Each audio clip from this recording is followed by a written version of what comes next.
हाय। आशा करता हूँ आप लोग मुझे जानते होंगे at least in some capacity.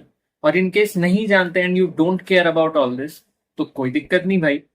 Give it a little time and you will start caring. उतना भरोसा है मुझे अपने आप पे।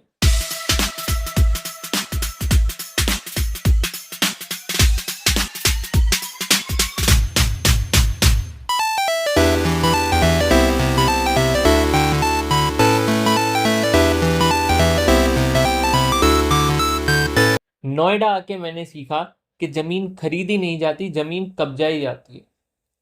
और जितने लोग भी जमीन कब्जाने के प्रोसेस से वाकिफ है, उन्हें पता होगा कि इसका पहला स्टेप होता है कि आप प्लॉट की बाउंड्री गिरा दो। और वही काम करते हैं एंटी बैक्टीरियल्स की पहली क्लास, सेल वॉल इनहिबिटर्स।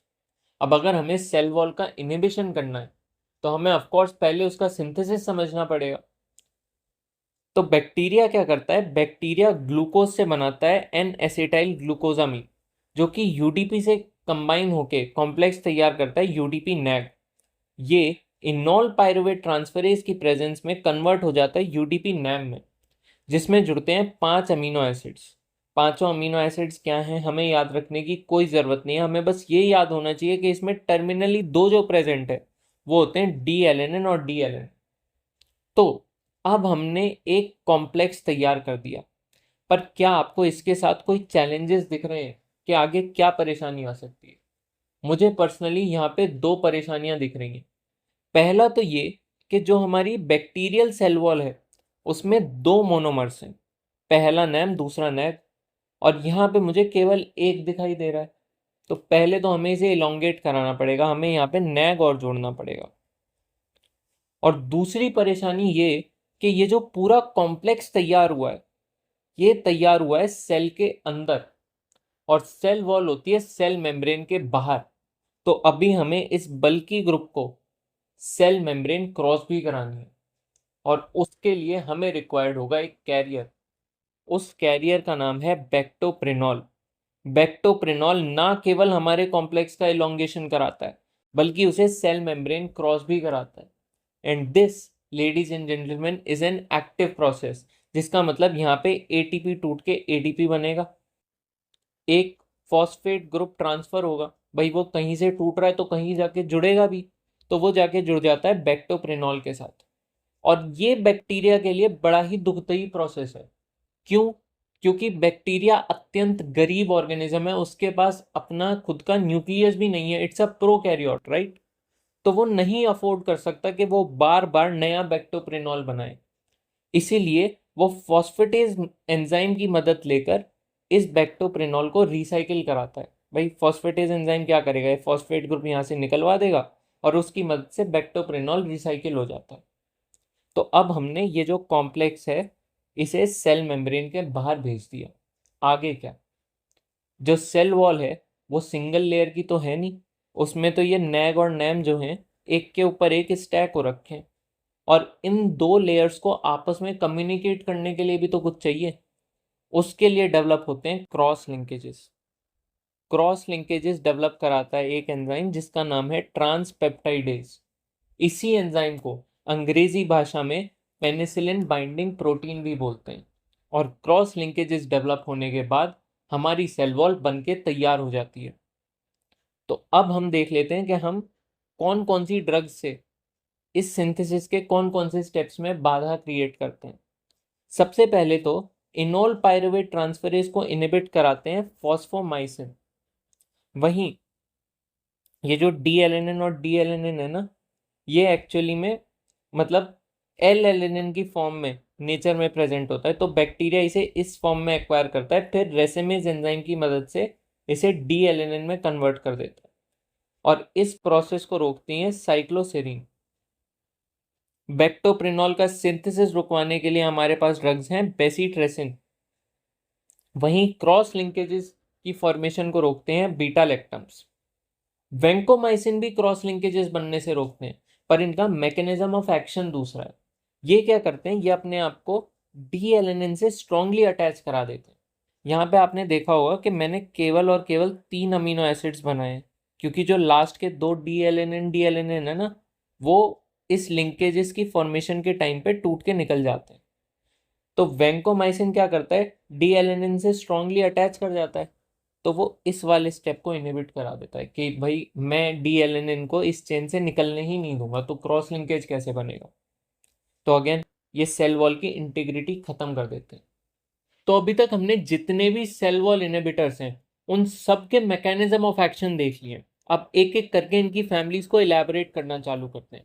शुरुआत करते हैं बीटा लैक्टाम से, और बीटा लैक्टाम्स के पास है the poster boy of anti microbials, वो एंटीबायोटिक जिसने अलेक्जेंडर फ्लेमिंग जी को नोबेल पुरस्कार दिलवाया। I am of course talking about penicillin. और भाई आई वॉज अटरली डिसअपॉइंटेड जब मैंने इनके बारे में पढ़ा। नाम बड़े दर्शन छोटे वाली बात थी।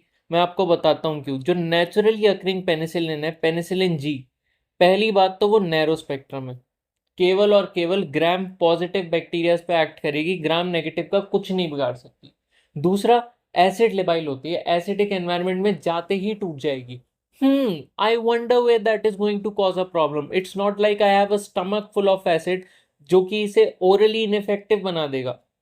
तीसरा, शॉर्ट एक्टिंग होती है, मतलब नखरे पूरे हैं, ओरली भी कंज्यूम नहीं कर सकते, आईवी चढ़ाना पड़ेगा, उसमें भी लॉन्गर एक्टिंग नहीं है कि दिन भर चल जाए। चौथा, एलर्जी कॉज करता है। और भाई बीटा लैक्टम्स की तो और भी ज़्यादा दिक्कत होती है कि ये क्रॉस एलर्जी कॉज करते हैं, जिसका मतलब अगर आप इस फैमिली की किसी एक क्लास ऑफ ड्रग से एलर्जिक हो तो मोर ऑफन देन नॉट आप सारी ड्रग से एलर्जिक होगे। इसका एक्सेप्शन रहता है बस मोनोबैक्टम्स, उस पर हम बाद में आएंगे। Last but not the least, resistance develop हो चुकी है। क्यों? क्योंकि पुरानी दवाई है, और ऑफ कोर्स भाई जिस दवाई का जितना ज़्यादा एक्सपोजर होगा उतने ज़्यादा चांसेस होंगे कि बैक्टीरिया उसके अगेंस्ट कोई ना कोई अडेप्शन दिखा दे। अडेप्टेशन, अडेप्शन क्या होता है, खैर। तो हमने क्या किया, एक एक करके इनकी इन खामियों को ठीक करना चालू किया। जैसे कि ये नैरो स्पेक्ट्रम थे तो हमने वाइडर स्पेक्ट्रम पेनिसिलिन बनाए, जैसे कि एम्पिसिलिन, एमोक्सीसिलिन। ये इकोलाई, सैल्मोनेला, शेगेला इनके अगेंस्ट इफेक्टिव होते हैं। कार्बेनिसिलिन ये स्यूडोमोनास के अगेंस्ट इफेक्टिव होते हैं। मेजलोसिलिन, एजलोसिलिन ये क्लेप्सेला के अगेंस्ट इफेक्टिव होते हैं। अच्छा, और ये इस ऑर्डर में मैंने इसीलिए लिखा है क्योंकि ये इंक्रीज्ड इफेक्टिवनेस है, मतलब मेजलोसिलिन, एजलोसिलिन जो है वो क्लेप्सेला, सैल्मोनेला, इकोलाई, शिगेला इन सब के अगेंस्ट इफेक्टिव होंगे। फिर एसिड लेबाइल थे तो हमने एसिड रेजिस्टेंट पेनिसिलिन बनाए। पेनिसिलिन वी हो गया, ऑक्सासिलिन हो गया, डाइक्लोजासिलिन हो गया, क्लोजासिलिन हो गया, एम्पीसिलिन हो गया। शॉर्ट एक्टिंग को काउंटर करने के लिए हमने दो मैकेनिज्म्स की हेल्प ली। पहला तो हमने पेनिसिलिन को कंबाइन करके देना चालू किया प्रोबेनिसिड के साथ। क्यों?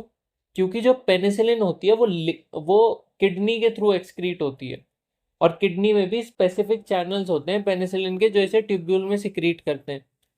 प्रोबेनिसिड क्या होता है, इसकी हायर एफिनिटी होती है उन पेनिसिलिन चैनल्स के लिए। तो किडनी के पास अगर प्रोबेनिसिड और पेनिसिलिन दोनों पहुंचेंगे तो वो ज्यादा प्रायोरिटी बेसिस पे प्रोबेनिसिड का एक्सक्रीशन कराएगा। इसके चक्कर में पेनिसिलिन ब्लड के अंदर कुछ ज्यादा टाइम के लिए रहेगा, hence it becomes longer acting. दूसरा मैकेनिज्म हमने क्या किया, हमने डीपॉट प्रिपरेशन बनानी चालू करी। इसमें हम क्या करते हैं, पेनिसिलिन को कंबाइन करके देते हैं बेंजाथीन या प्रोकेन के साथ। ये दोनों क्या करते हैं, ये सॉल्युबिलिटी कम कर देते हैं पेनिसिलिन की।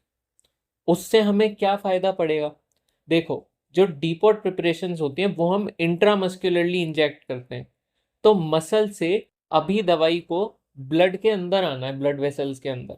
अगर किसी चीज की सॉल्युबिलिटी कम कर देंगे हम तो वो धीरे धीरे करके ब्लड स्ट्रीम के अंदर आएगी, तो हेंस मसल्स के अंदर एक रिजर्वायर बन के तैयार हो जाता है जो कि धीरे धीरे करके ड्रग को सर्कुलेशन के अंदर सिक्रीट करता है, hence it becomes longer acting. अब रेजिस्टेंस की बात कर लेते हैं। तो रेजिस्टेंस बैक्टीरिया ने डेवलप कैसे करी, वो एंजाइम डेवलप कर देता है बीटा लैक्टामेज नाम का। नाम से पता चल रहा है जो बीटा लैक्टम को तोड़े वो बीटा लैक्टामेज। तो इसे काउंटर करने के लिए हम बीटा लैक्टामेज इनहिबिटर्स देते हैं, जैसे कैल्वुलैनिक एसिड हो गया, सेलबैक्टम हो गया, टेजोबैक्टम हो गया। इन्हें पेनिसिलिन के साथ कंबाइन करके दे देते हैं और ये बीटा लैक्टामेज का सुसाइड इनहिबिशन करा देते हैं। मतलब जो कैल्वुलैनिक एसिड होगा वो बीटा लैक्टामेज के साथ कंबाइन होके जो प्रोडक्ट बनाएगा वो बीटा लैक्टामेज का डायरेक्ट इनहिबिटर होगा। यानी बीटा लैक्टामेज अपना क्रिप्टोनाइट खुद ही बना रहा है, hence it is called suicide inhibition. अब जिन लोगों को पेनिसिलिन से पर्सनल खुन्नस रहती है वो बीटा लैक्टमेज नहीं, पेनिसिलिनेज ही एंजाइम बना देते हैं कि मतलब पेनिसिलिन स्पेसिफिक के पेनिसिलिन को ही मार देगा।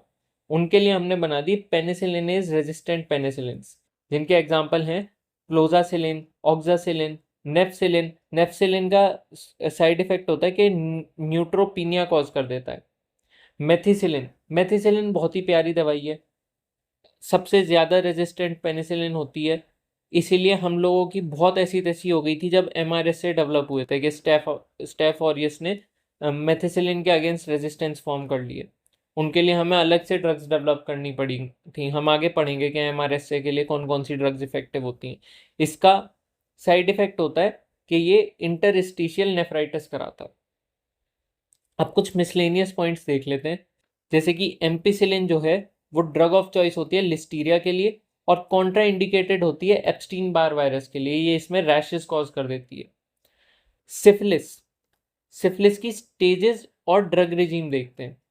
तो primary, secondary, early latent syphilis में हम एक इंजेक्शन देते हैं इंट्रामस्कुलरली ऑफ पेनिसिलिन का। अब हमें पता है इंट्रामस्कुलरली क्यों दिया है, हमने वो शॉर्ट एक्टिंग में डिस्कस कर लिया।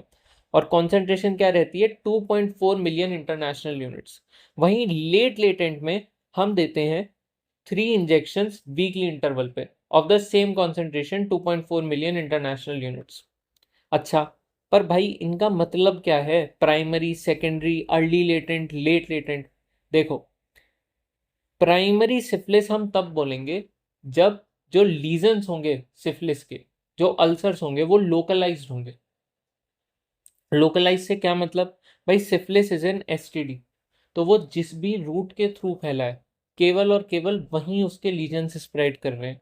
यानी आपको एनल ओपनिंग के अराउंड मिल सकता है, वेजाइनल ओपनिंग के अराउंड मिल सकता है, ग्रोइन रीजन में मिल सकता है, इवन माउथ पे मिल सकते हैं। और इन लीजन्स की क्या खास बात होगी, एक तो ये ड्राई होंगे, दूसरा इंड्यूरेटेड होंगे यानी इनकी वॉल्स जो होंगी वो थिकन्ड होंगी इन अल्सर्स की, तीसरा क्लीन बेस मिलेगा, इन्हें शैंक्रेस बोलते हैं।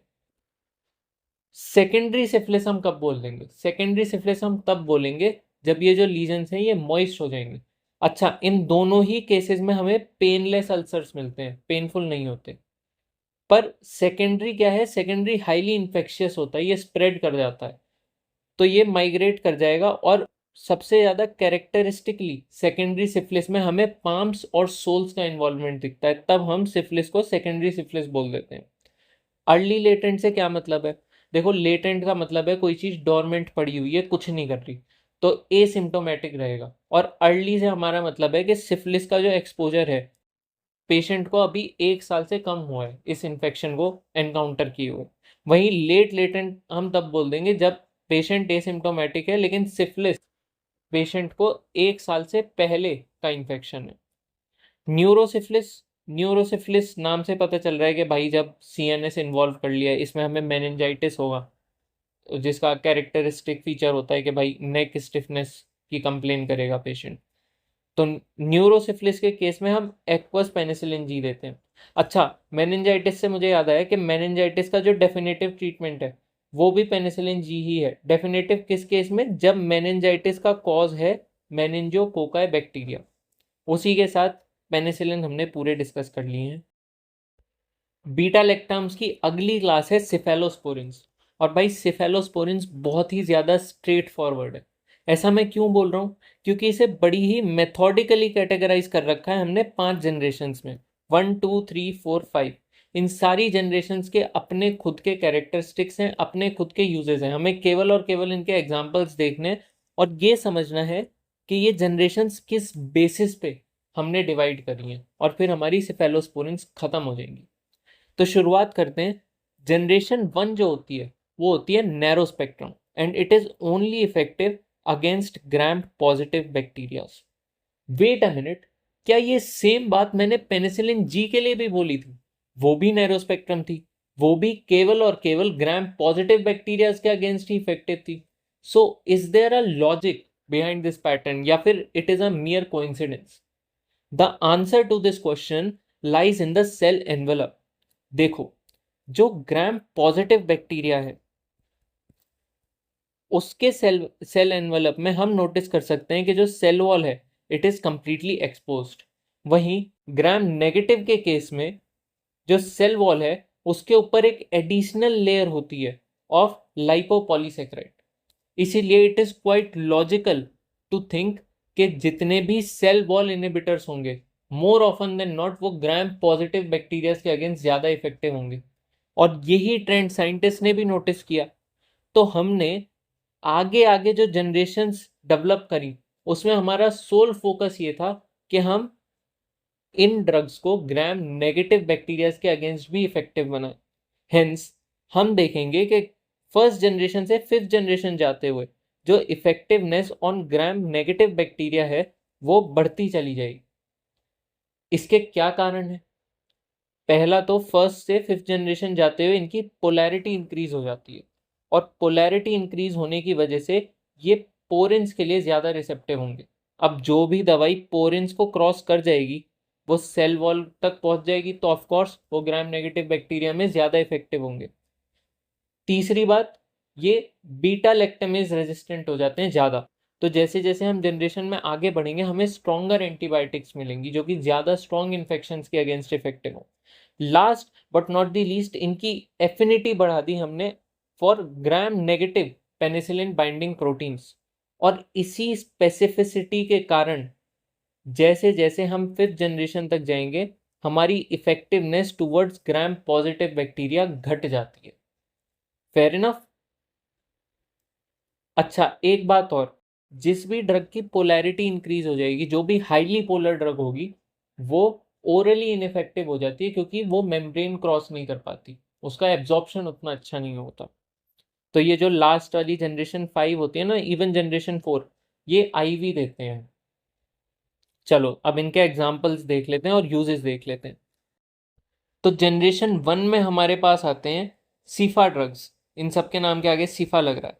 कौन कौन से हो गए? सिफाजोलिन, सिफालेक्सिन, सिफाड्रॉक्सिल।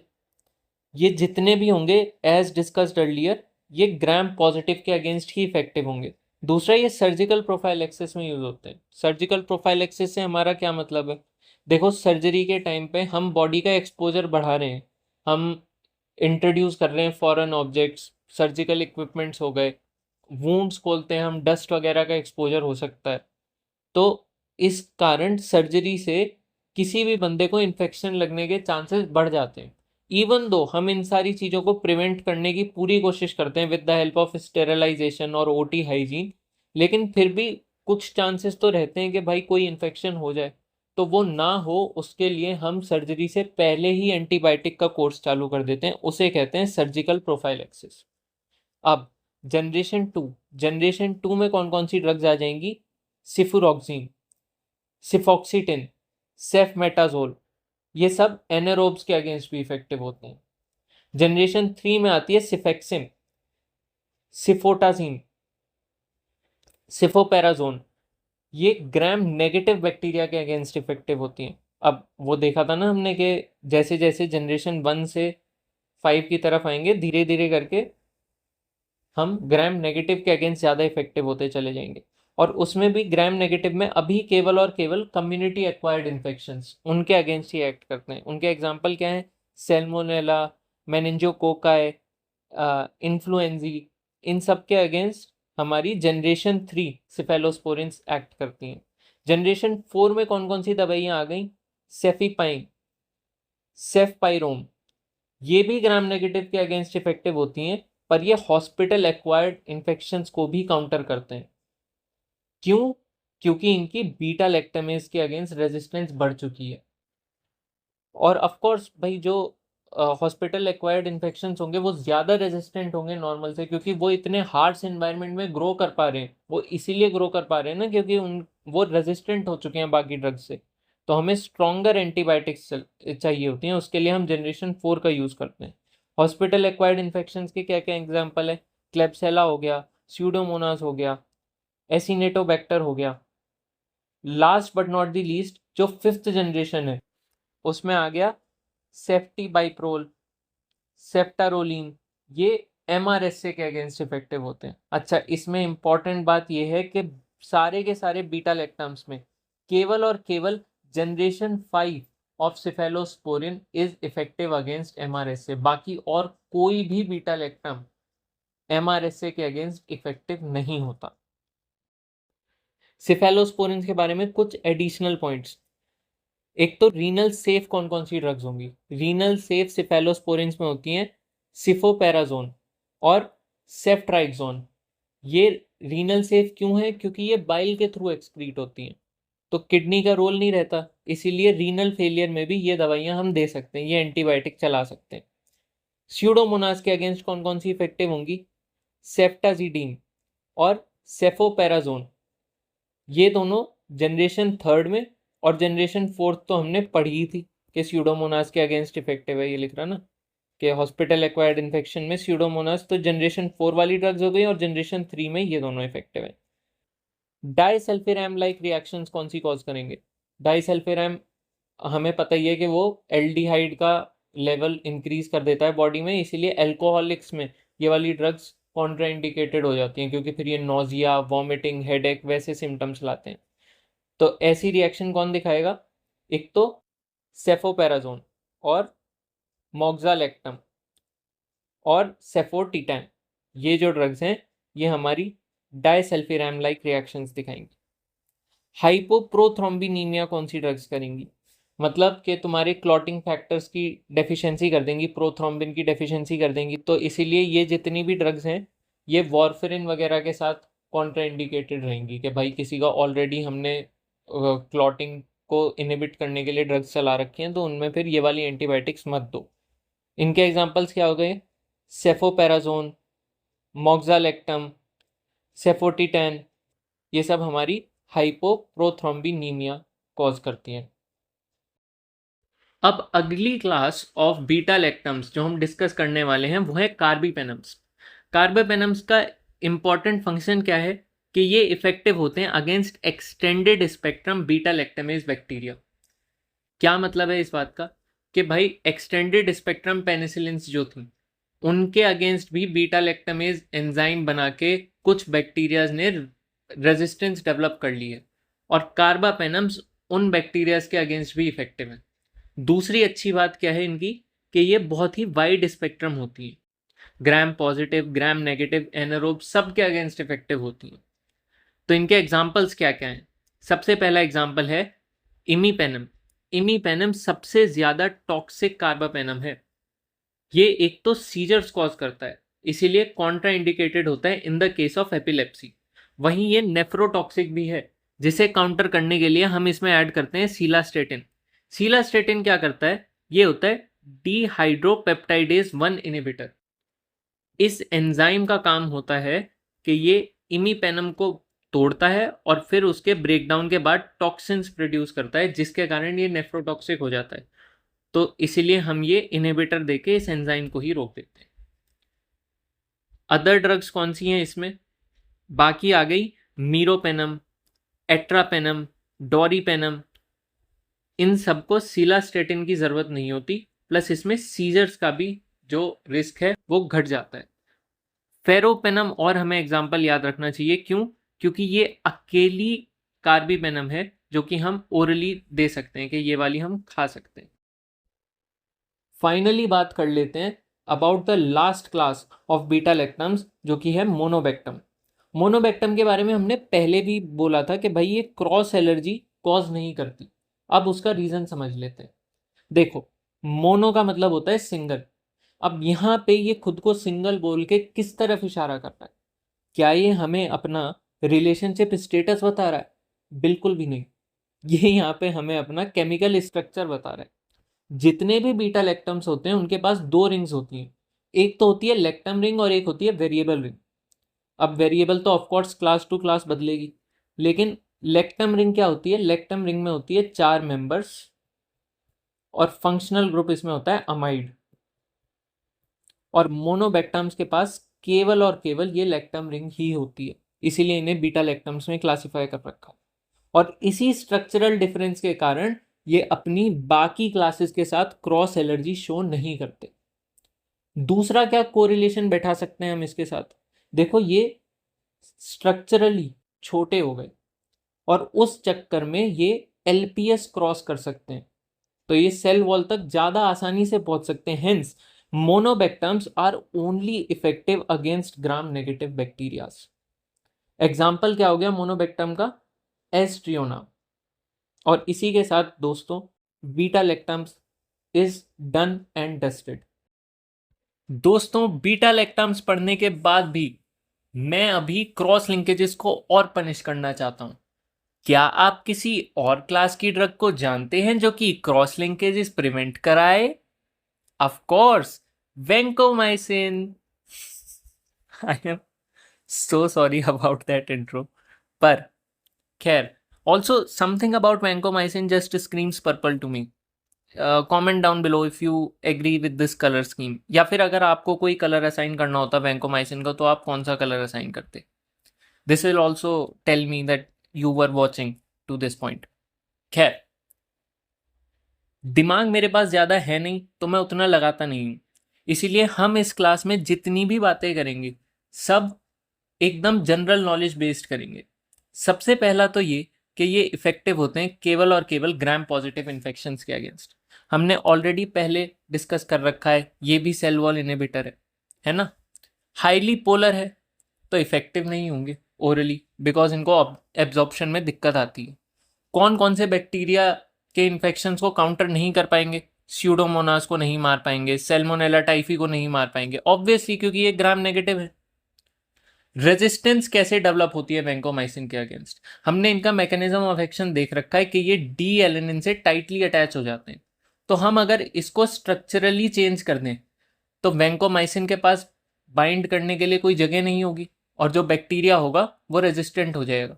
तो इसमें क्या होता है, डी एलेनिन की जगह आ जाता है डी एलेनिन डी लैक्टेट या फिर डी एलेनिन डी सेरीन, और जिन बैक्टीरियाज में ये वाली चीज हो जाती है वो रेजिस्टेंट हो जाते हैं वेंकोमाइसिन के अगेंस्ट।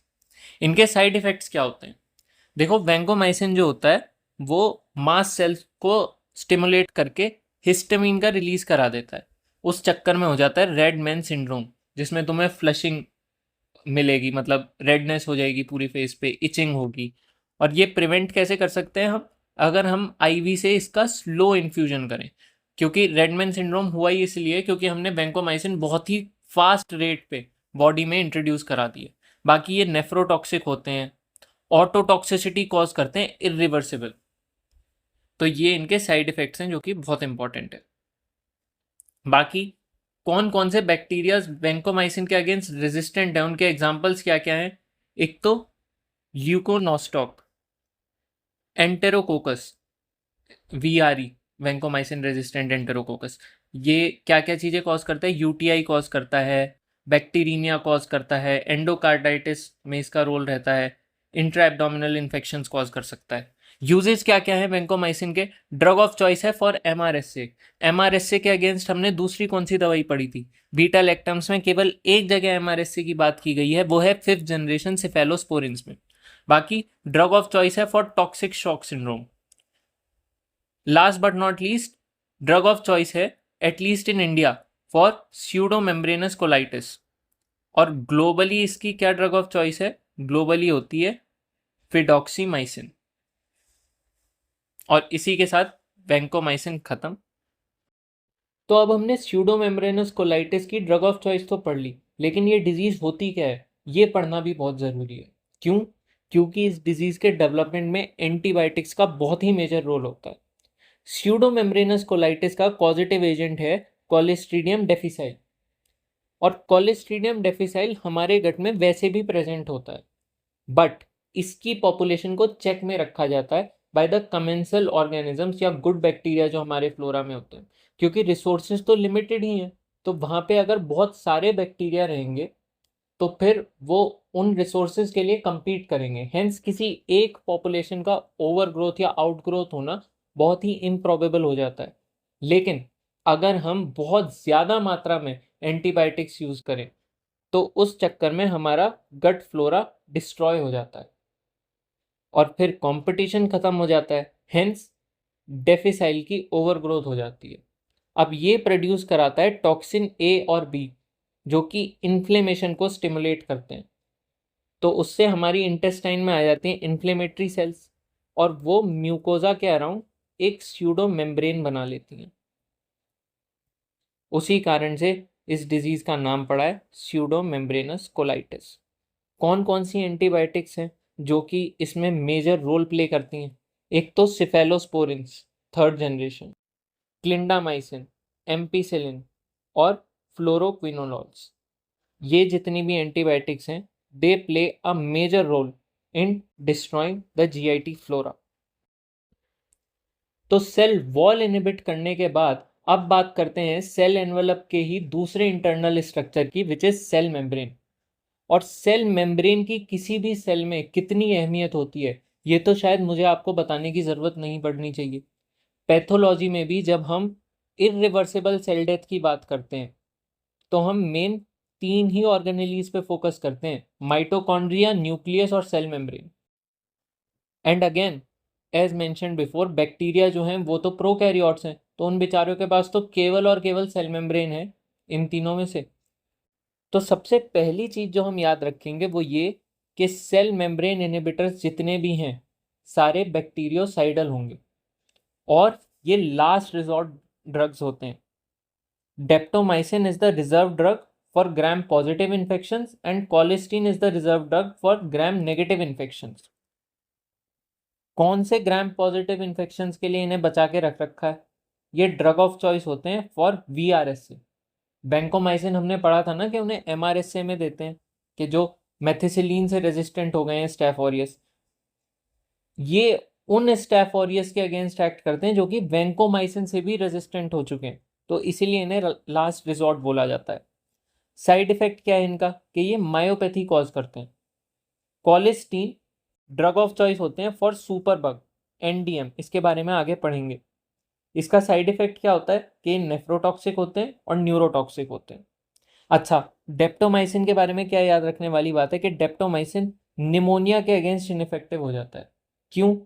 क्योंकि जो लंग्स सर्फेक्टेंट होते हैं वो डेप्टोमाइसिन को तोड़ देते हैं, वो उसका ब्रेकडाउन कॉज कर देते हैं। इसीलिए वीआरएस से निमोनिया में हम लिनेजोलिड पे शिफ्ट कर देते हैं। ये हमारी प्रोटीन सिंथेसिस इनहिबिटर्स उसमें पढ़ेंगे हम दवाई।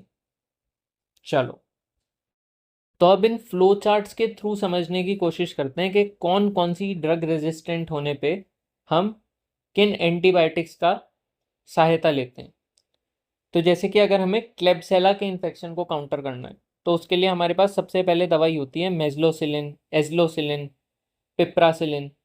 ये अगर याद हो, ये मैंने एक्सटेंडेड स्पेक्ट्रम पेनिसिलिन में लास्ट लाइन में लिखी हुई थी। ये तो ये सबके अगेंस्ट इफेक्टिव थी, इकोलाई, सैल्मोनेला, शिगेला, है ना।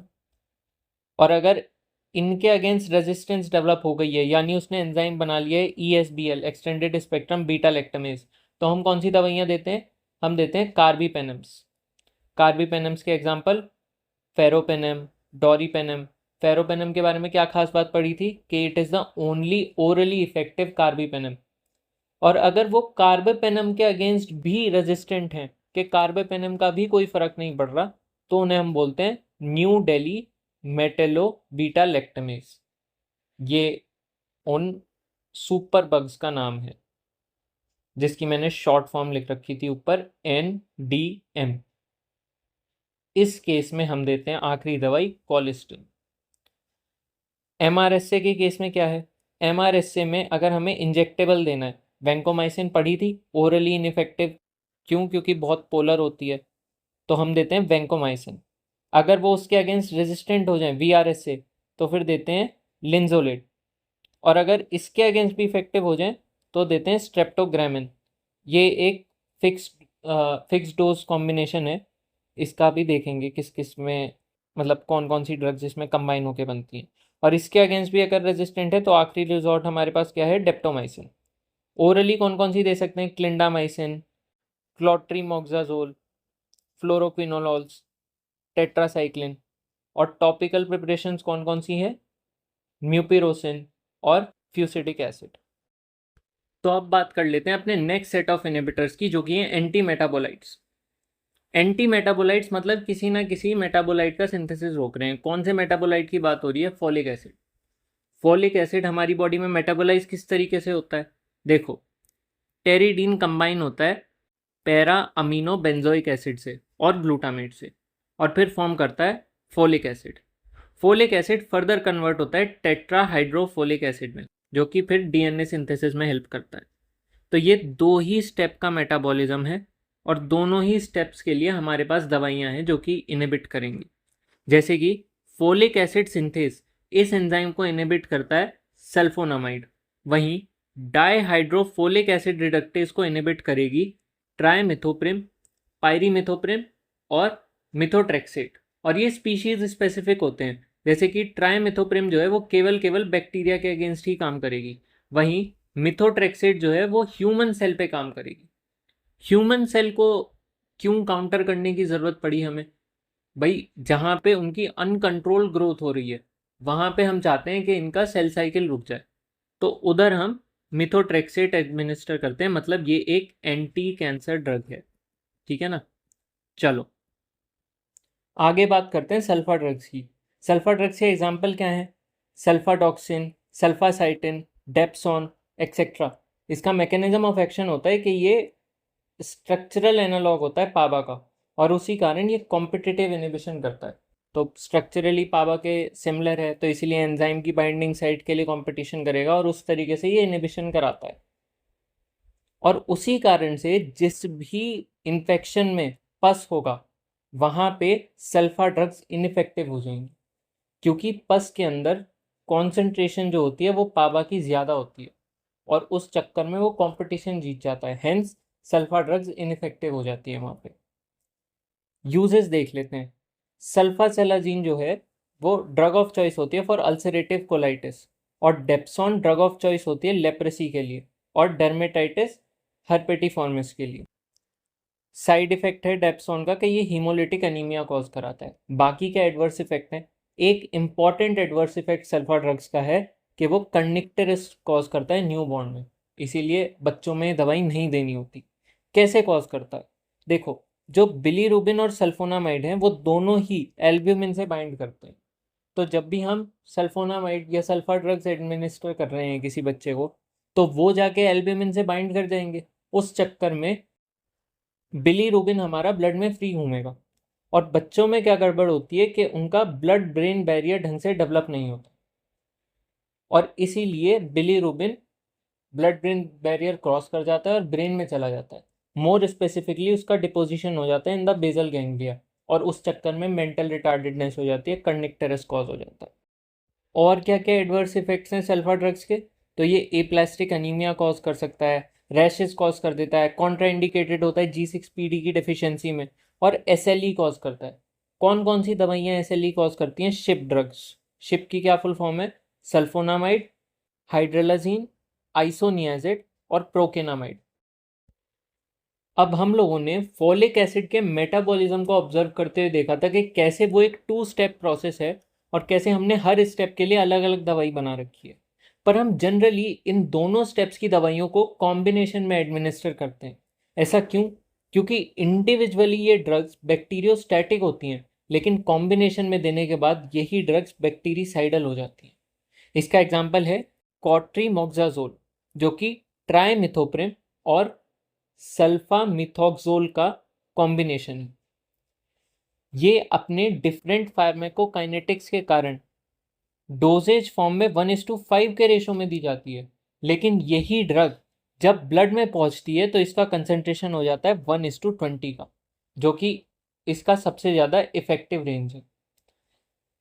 अब हमने ये भी पढ़ा था कि ट्राइमिथोप्रिम जो है ये केवल बैक्टीरियल इन्फेक्शंस के अगेंस्ट इफेक्टिव है, मतलब स्पेसिफिक होती है ये। तो हम देखेंगे कि ये ड्रग ऑफ चॉइस है फॉर दीज बैक्टीरियल इन्फेक्शंस, जैसे कि नीमोसाइटिस जीरोवेसी, नोकार्डिया और burkholderia. What even is this name? खैर, फेंसीडायर ये ब्रांड नेम है, इसका कोई वैसे साइंटिफिकली मतलब गिवन, मतलब जैसे ये वाला जो नाम है ना, ये तो इसका as good as generic name है। हम फिक्स डोज कॉम्बिनेशंस को प्रिस्क्रिप्शन में मतलब लिख सकते हैं अगर वो अप्रूव्ड हो, पर इसका ऐसा कोई एज सच अप्रूव्ड नाम नहीं है, इसका ब्रांड नेम ही है। खैर, तो इसमें किस किस का कॉम्बिनेशन होता है? सल्फाडॉक्सिन का और पायरीमिथोप्रिम का। अब पायरीमिथोप्रिम अगर आपको याद हो, ये पैरासाइट्स के अगेंस्ट स्पेसिफिक थी, तो इसीलिए हम इसे पैरासिटिक इन्फेक्शंस में देते हैं, जैसे कि मलेरिया और टॉक्सोप्लाज्मोसिस। तो अब हम अपनी next class of drugs, major class of anti microbials, उसे पढ़ना चालू करते हैं, which is protein synthesis inhibitors. अब यहाँ तक आप लोग पैटर्न से फेमिलियर हो ही गए होंगे कि हम हर क्लास को किस तरीके से टैकल करते हुए चल रहे हैं। तो यहाँ पे भी हम प्रोटीन सिंथेसिस इनहिबिटर्स पढ़ने से पहले ये समझेंगे कि आखिर बैक्टीरिया प्रोटीन सिंथेसाइज करता कैसे।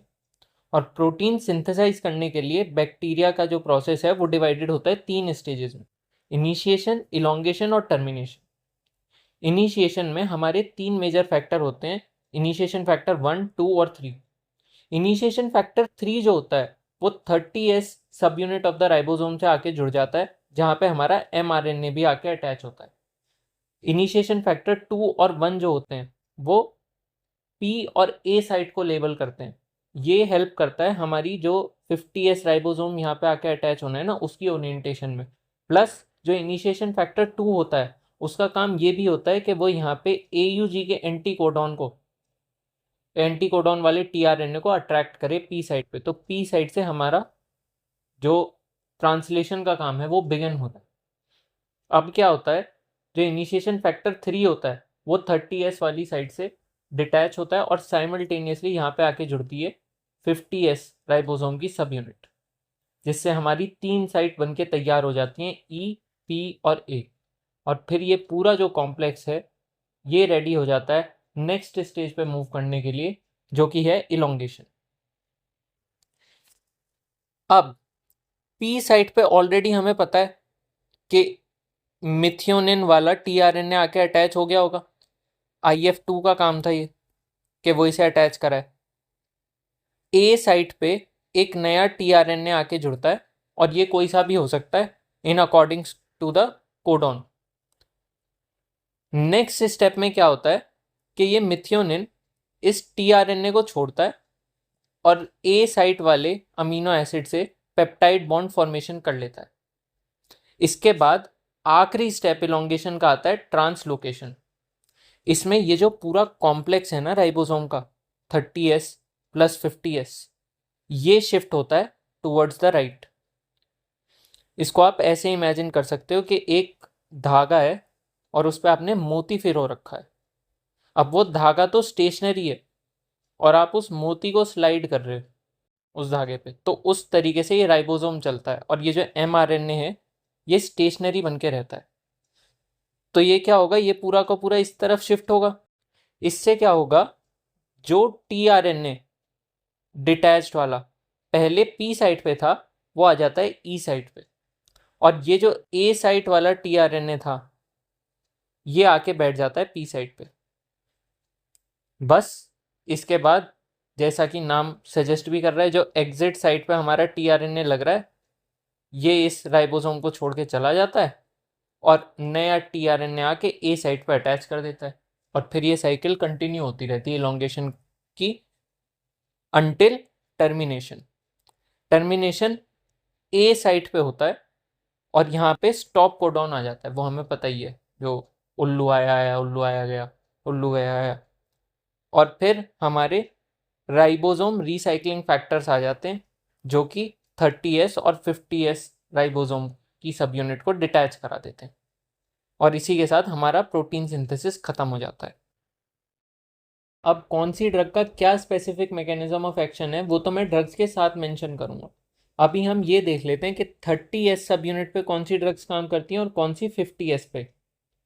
तो 30S पे अमीनोग्लाइकोसाइड्स, टेट्रासाइक्लिन और टिगेसाइक्लिन, ये तीनों ड्रग्स 30S पे काम करती हैं। वहीं 50S पे अटैच होती है क्लोरेम्फेनिकोल, मैक्रोलाइड्स, क्लिंडामाइसिन, क्विनप्रिस्टिन और लिनेजोलिड।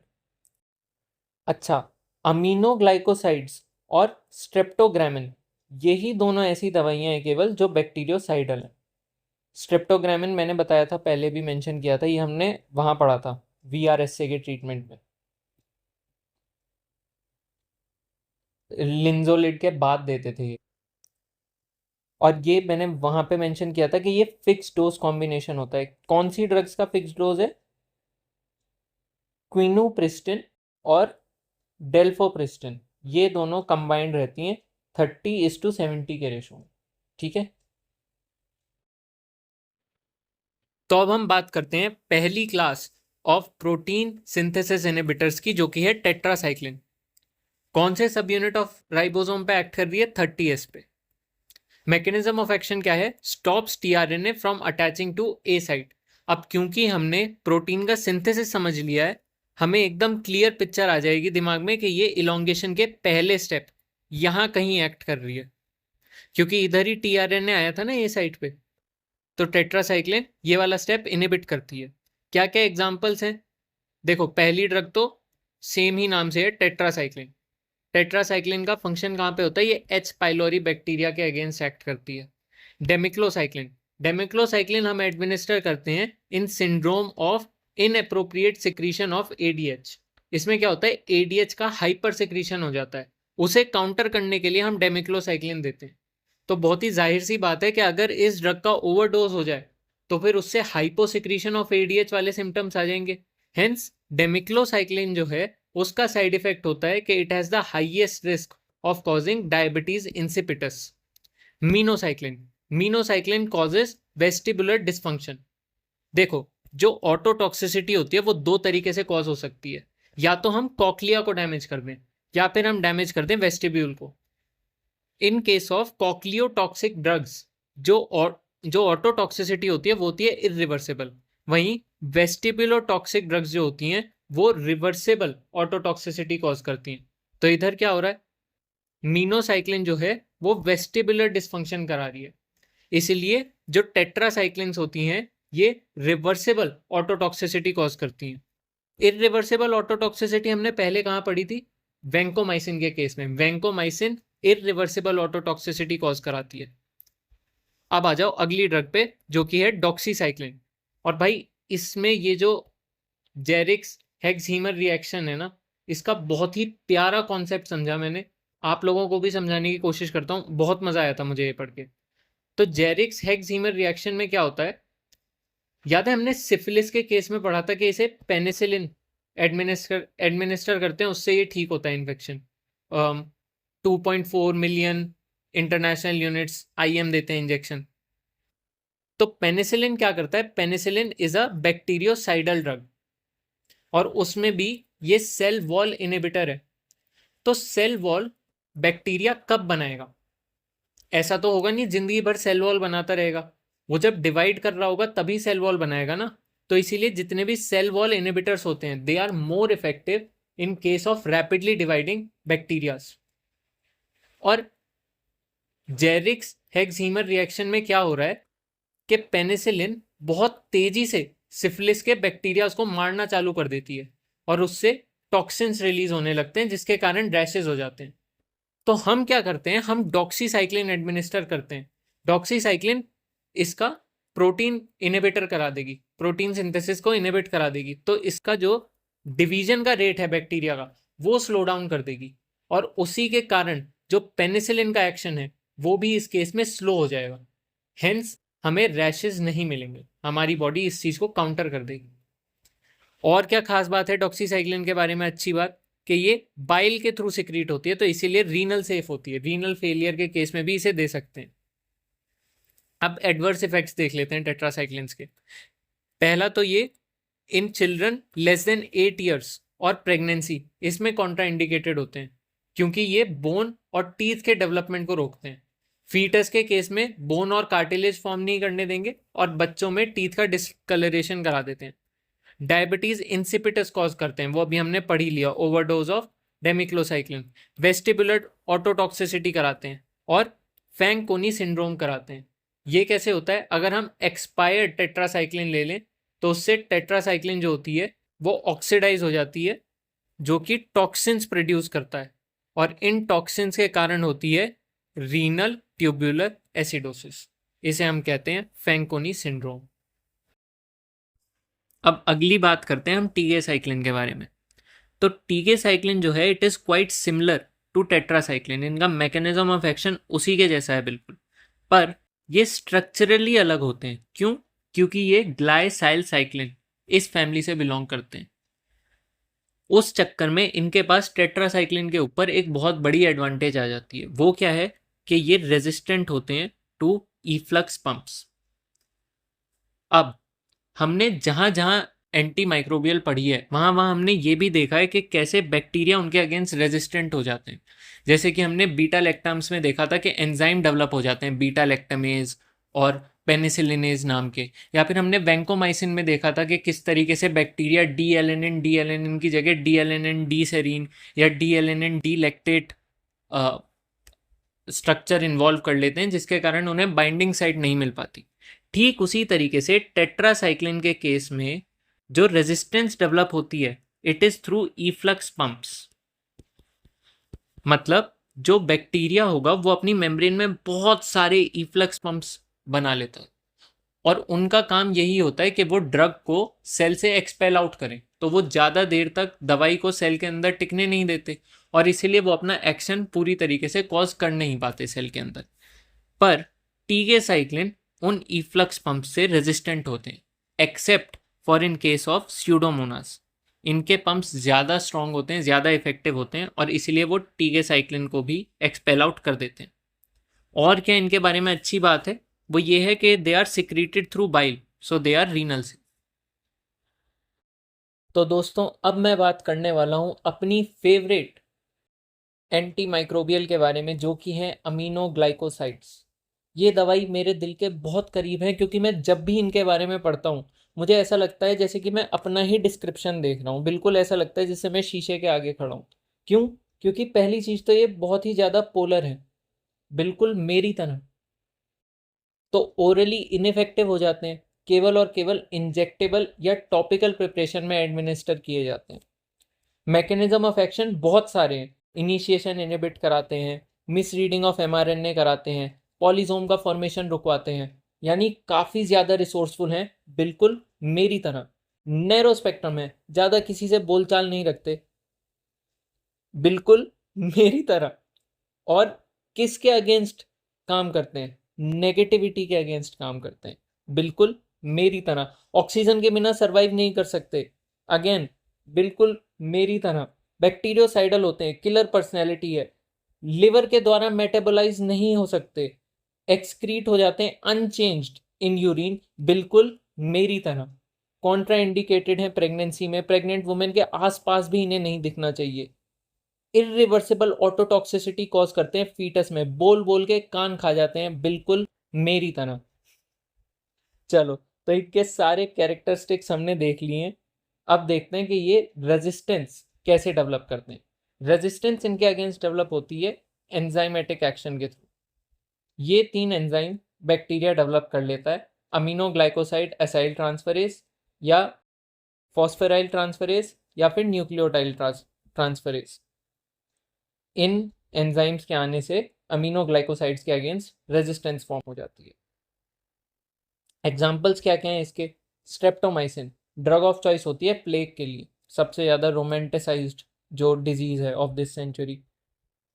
दिस सेंचुरी नहीं, प्लेग तो शायद 1 सेंचुरी पहले की थी ना।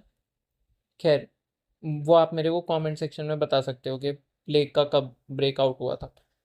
नियोमाइसिन हिपैटिक कोमा में देते हैं।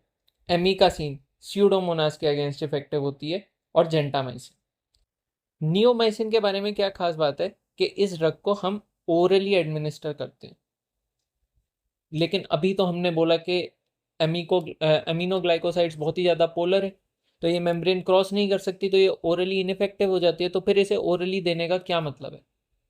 इसे हम ओरली इसीलिए देते हैं क्योंकि हम चाहते ही नहीं कि ये एब्जॉर्ब हो। जो इन्फेक्शन है वो जीआईटी के अंदर ही है, तो हम चाहते हैं कि ये दवाई जीआईटी में पड़ी रहे और वहीं पे ही जो ग्राम नेगेटिव बैक्टीरिया है उसके अगेंस्ट एक्ट करे। तो इसीलिए हम इसे ओरली देते हैं। ये हिपैटिक कोमा जो होता है वो यूरिएज प्रोड्यूसिंग बैक्टीरिया जो होता है उसके कारण हो जाता है, ये जीआईटी में प्रेजेंट होते हैं, तो ये उन्हें मार देती है। अगली दवाई है क्लोरामफेनिकोल, और ये पेप्टाइड बॉन्ड जो फॉर्मेशन है उसे इनहिबिट करती है, ये इसका मैकेनिज्म ऑफ एक्शन है। आज की डेट में इसे हम इस्तेमाल नहीं करते, बहुत ही रेयरली यूज होती है। क्यों? क्योंकि ये बोन मैरो सप्रेशन कर देती है, ये इसका बहुत ही भयानक साइड इफेक्ट है। पहले इसे यूज किया जाता था एंटेरिक फीवर के केस में, अब केवल और केवल कुछ केसेस ऑफ मेनिंजाइटिस में इसे देते हैं। और इसका एक और साइड इफेक्ट है, वो है कि ये ग्रे बेबी सिंड्रोम कराता है फीटस में। अगली क्लास ऑफ ड्रग्स जो हम पढ़ने वाले हैं वो है मैक्रोलाइड्स। मैक्रोलाइड्स का मैकेनिज्म ऑफ एक्शन क्या है? ये इनिबिट कराती हैं ट्रांसलोकेशन को। फाइनल स्टेप था इलॉन्गेशन का। कौन सी सब यूनिट ऑफ राइबोसोम पे एक्ट करती हैं? 50S पे। ठीक है, दो टाइप की होती हैं, शॉर्ट एक्टिंग और लॉन्ग एक्टिंग। शॉर्ट एक्टिंग में कौन कौन सी आ जाती हैं? Erythromycin, clarithromycin, रॉक्सीमाइसिन।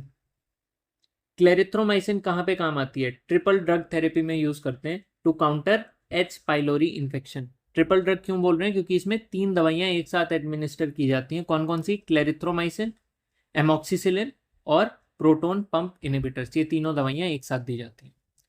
लॉन्ग एक्टिंग में कौन सी आ गई? एजिथ्रोमाइसिन, लॉन्गेस्ट एक्टिंग मैक्रोलाइड है।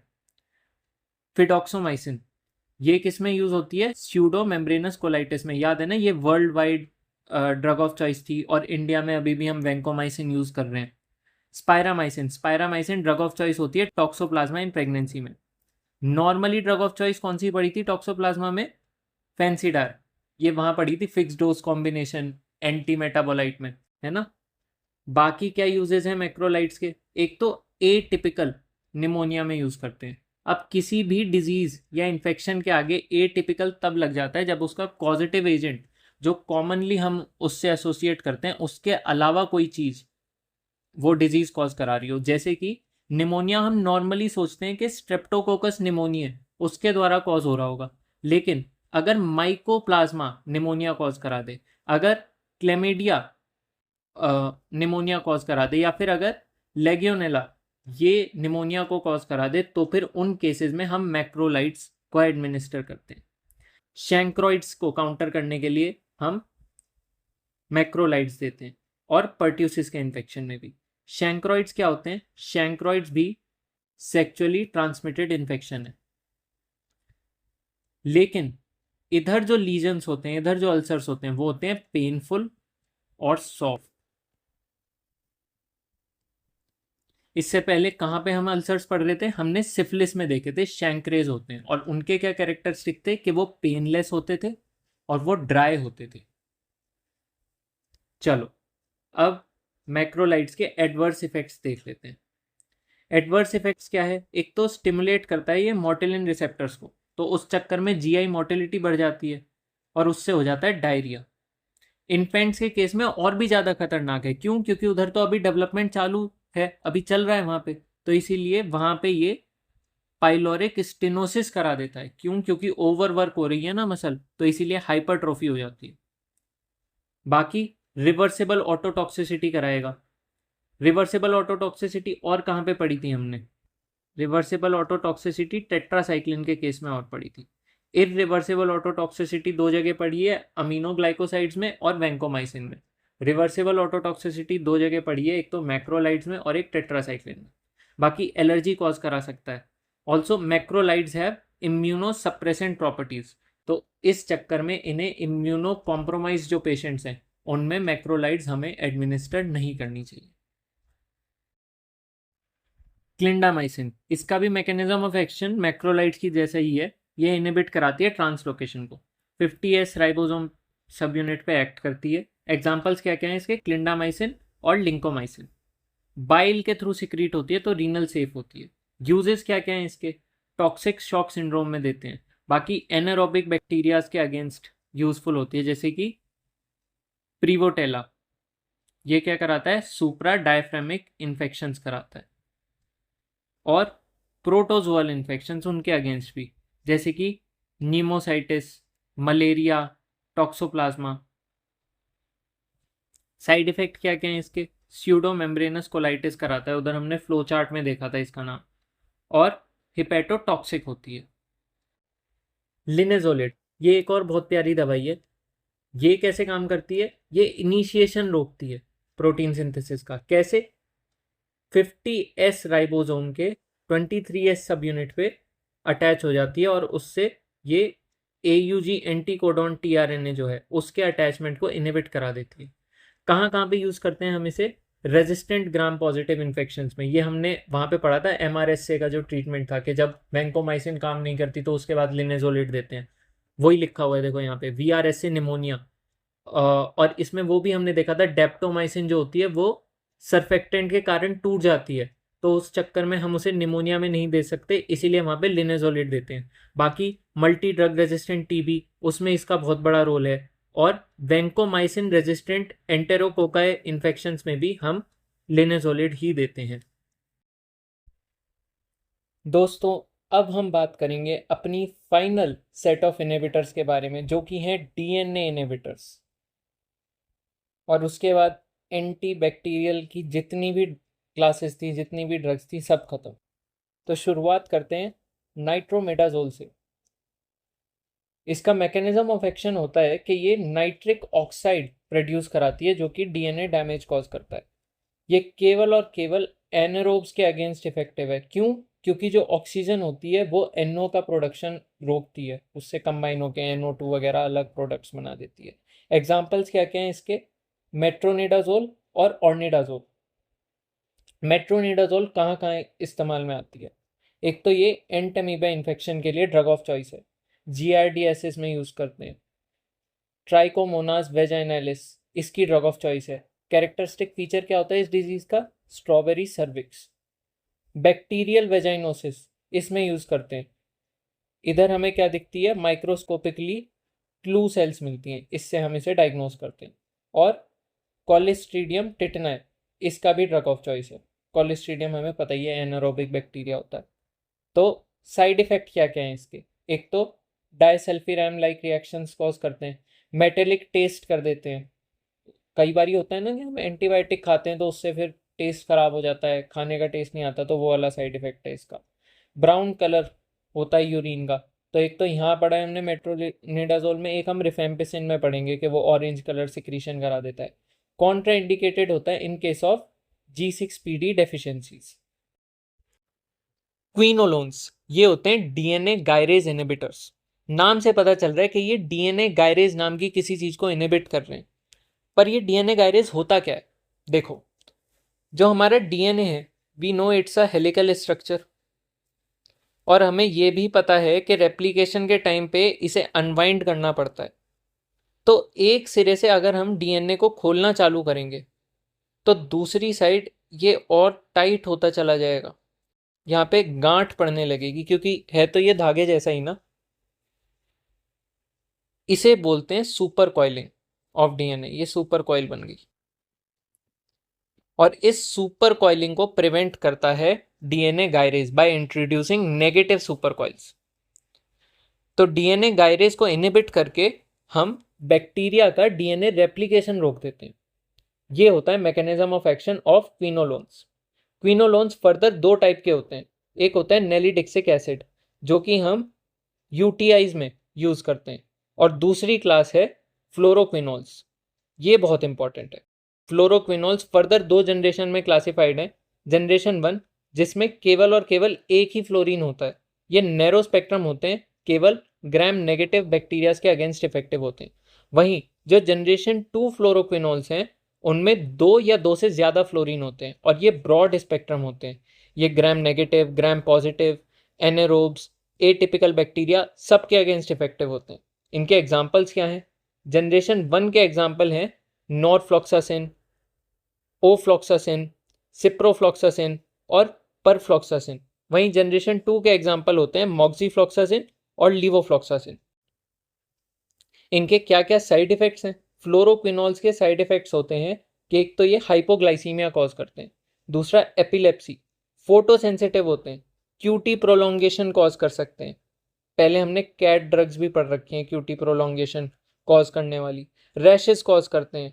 कॉलिस्ट्रीडियम डेफिसाइल इन्फेक्शन में इनका रोल होता है। स्यूडोमेम्ब्रेनस कोलाइटिस, उसके नीचे मैंने लिख रखा था, जो एंटीबायोटिक्स ज़्यादा GIT फ्लोरा को डिस्ट्रॉय करती हैं। कॉन्ट्रा इंडिकेटेड होते हैं प्रेगनेंसी में। क्यों? क्योंकि कार्टिलेज और टेंडन्स का डैमेज करते हैं। टेट्रासाइक्लिन में हमने क्या पढ़ा था? टेट्रासाइक्लिन में पढ़ा था कि वो बोन्स और कार्टिलेज को डैमेज करते हैं, यहाँ पे ये टेंडन को डैमेज करते हैं, तो ये इनका कैरेक्टरिस्टिक फीचर है। बाकी सिप्रोफ्लोक्सिन जो है वो मास कीमोप्रोफाइलेक्सिस में यूज होता है ऑफ मेनिंजोकोकल मेनिंजाइटिस। मास कीमोप्रोफाइलेक्सिस का क्या मतलब है? नाम से ही देखो, मास का मतलब कि हम किसी बड़ी पॉपुलेशन में एडमिनिस्टर कर रहे हैं, और प्रोफाइलेक्सिस का मतलब है डिजीज प्रिवेंशन। तो जब भी उसका एपिडेमिक आउटब्रेक होगा किसी डिजीज का, तो उस केस में हम मास कीमोप्रोफाइलेक्सिस इन टर्म का यूज करेंगे। तो इन case of N outbreak of meningococcal meningitis, जब हमें एक बड़ी पॉपुलेशन को ड्रग एडमिनिस्टर करनी है, तो हम सिप्रोफ्लॉक्सिन ये ड्रग देंगे। और मेनिंजोकोकल मेनिंजाइटिस का डेफिनेटिव ट्रीटमेंट क्या है? Penicillin G. बाकी ये मोस्ट इफेक्टिव फ्लोरोक्विनोल है अगेंस्ट स्यूडोमोनास। स्पारफ्लॉक्सिन जो है वो मोस्ट फोटोसेंसिटिव होती है, फोटोटॉक्सिक होती है। और गेटीफ्लॉक्सिन जो है वो डिसग्लाइसीमिया कॉज करती है, इस कारण से अब इंडिया में बैन हो गई है। So that's it then, this is antimicrobials done and dusted. आशा करता हूँ आप लोगों को ये वीडियो हेल्पफुल लगा होगा, अच्छा लगा होगा। इन केस मैंने कुछ गलत बोल दिया है, या if there is something that you wish to elaborate upon, the comment section is open. I would highly encourage your participation. बाकी बस ध्यान रखो भाई अपना, एंड चियर्स, बाय बाय।